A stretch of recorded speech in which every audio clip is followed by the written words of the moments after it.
Tāpēc, ka mūsu smadzenēs ir šie neironu signāla ceļi, un viņi ir, tās ir šie spēcīgi iegrabtās pēdiņās, atmiņas, un viņas iet atpakaļ uz tiem notikumiem, tāpēc, ka tur ir emocija, un tur ir lēmums kaut kāds. Emocija, pārliecība, emocija un lēmums. Un šitas kopā veidoja mums šo traumu, jeb ilgtermiņa atmiņu. Es tagad, negribu sajaukt jums galvu, bet vienkārši tas neeksistē. Cilvēki neprot pārvaldīt savu prātu, un viņi automātiski tiek atmesti atpakaļ savā vecajā pagātnē, jo tas ir tas, ko viņi atcerās. Bet viņi varētu tā nedarīt. Katru reizi, kad tev sāk prāts plūst projām, tu viņu velc atpakaļ. Katru reizi, kad viņš aiziet notikumā, tu viņu velc atpakaļ. Un tu turi šeit un tagad šo brīnišķīgo sajūtu. Tavā gadījumā, Jāna, tagad. Visdrīzāk, tev tā pieredze ir izdziedināta. Bet tā ir tava izvēle turpināt sēdēt vecajās atmiņās, nostalģijās un turpināt sevi asociēt ar veco personalitāti. Šeit būtu baigi vērtīgi, ka tu noskaties, un arī, kam vēl rezonē, šo te meistarklasi, izaugsmas meistarklasi, kas bija, kā personalitāte ietekmē realitāti. Vienkārši tu joprojām sevi asociē ar savu veco personalitāti. Un kamēr tu asociēsi sevi ar veco personalitāti, tavai vecajai personalitātei ir vecā realitāte. Un tajā vecajā realitātē tu turpini domāt, justies un uzvesties tā, kā tu vecā Jana iepriekš esi vienmēr darījusi. Šajā brīdī tev tas ankurs ir izņemts ārā no tavas pagātnes. Viss viņa nav, viņš ir transformēts. Tev vairs nav tā notikuma enerģētiski, viņš ir dziedināts. Bet tev joprojām ir izvēle ar savu prātu turpināt līst atpakaļ un neticēt tam. Tā ir brīvā griba, tu tā vari darīt. Jautājums, protams, būtu loģiski priekš kam, lai kāds cilvēks sev to nodarītu, kāpēc, lai viņš līstu atpakaļ ciešanās, ja tur ir sakārtots. Viss, kas tev tagad ir jādara, ir jāstiprina tava personalitāte jaunajā versijā, šī jaunajā versijā.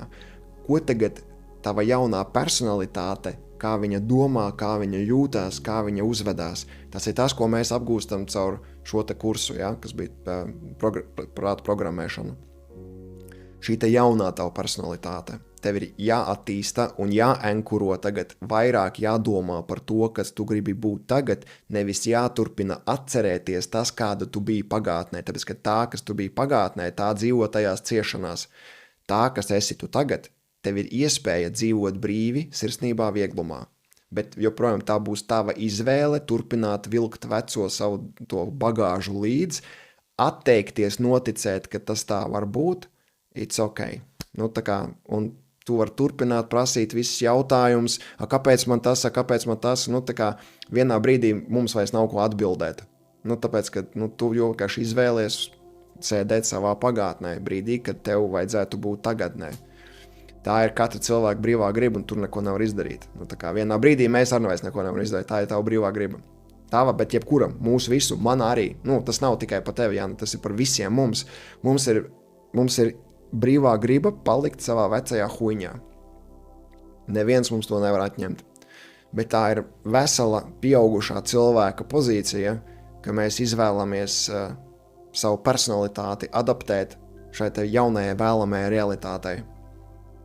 Un tad mēs ar savu personalitāti tagad, šeit un tagad, caur jaunu domāšanu, caur jaunu sajūtu enkurošanu, sirsnība, pateicība, empātija, viss tas, ko mēs darām, treniņu programma ir sirds koherence, mēs enkurojam un augšup regulējam jaunu savu personalitātes stāvokli, kura domā un jūtās savādāk, kā norma, kā defaults.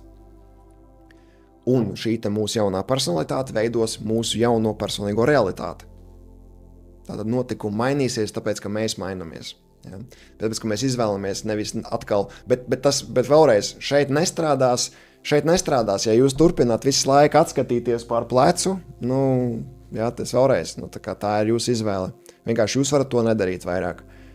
Tāpēc te vienīgais, kas jums vajadzīgs, ir disciplīna, nelīst savos vecajos ieradumos. Un tā ir katra cilvēka brīvā griba. Mēs nevaram, ar mietu stāvēt klāt, un kontrolēt kādu, ja? Mēs varam tikai tik tālu jūs aizvest, ja? Ka jums iedodam metodi, tehniku, atbalstu, zināšanas, bet tad tas ceļš jāiet ar jums. Mēs varam iet kopā reizē līdzi, bet jāiet ar tev. Mēs tev nevaram nest. Ja? Nevienu mēs nevaram nest. Šis attiecās par jums, ja jums ir bērni, partneri, kolēģi, ar kuriem jums ir jāčakarējās. Ja? Jūs nevarat viņus nest.